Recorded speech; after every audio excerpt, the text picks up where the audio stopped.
Alright, so today we're just going to look at the scraper edge here at the end of the press. That's where the mash is scraped off the belt and falls into your receptacle or conveyor or whatever. And we often see this edge being, abused a little bit. So if we go over to this side, we have one of these old edges that we took off of this machine. It's a refurb. And you can see here that the end of the belt is really hurting this belt. So to clean off this edge, what we really want is to make a smooth edge so that these protrusions do not hurt the belt. And the easiest way to do this is take an X-Acto knife, and I basically lay it flat onto the edge, and I just start pulling it through here, and you can see that all of these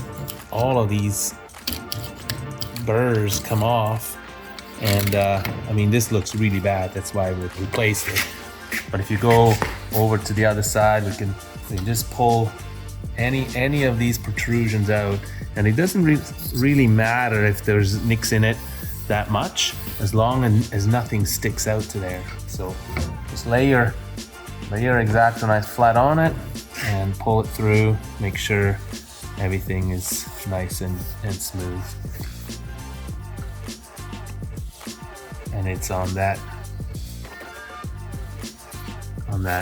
side that sits on the belt that you really need to do this. All right.